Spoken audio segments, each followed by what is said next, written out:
Hi everyone! So, magandang hapon po. Nandito po tayo ngayon sa SBD Farm. I hope guys, magugustuhan nyo aking mga video.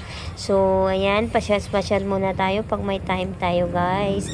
Kung makikita nyo naman yung nagagandahang mga puno dito po sa SBD Farm. So, nakakainlove pasyalan at lalo pat may mga problema tayo sa buhay, and then pasyal-pasyal lang tayo, relax po tayo, and nature, adventure, dito lang po yan sa SBD Farm guys. Kung iikutin nyo lang at bibisitahin nyo ang SBD Farm, kumbaga pat may problema, mababawasan talaga yung problema mo kasi napakaganda yung lugar, napaka fresh air, at makikita mo sobrang magaganda po yung mga puno guys. Siguro ilang years na po siya na pinapalagahan. Dito lang po yan sa may Tagaytay City guys, sa SBD Farm.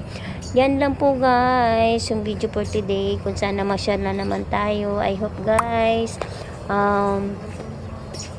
safe po tayo lahat guys, mag-ingat-ingat po tayo sa Baguio, and hanggang ngayon umuulan pa rin tayo. Yun lang po guys, lalo na sa mababang lugar, ingat-ingat po tayo sa baha guys, yan, at mga landslide.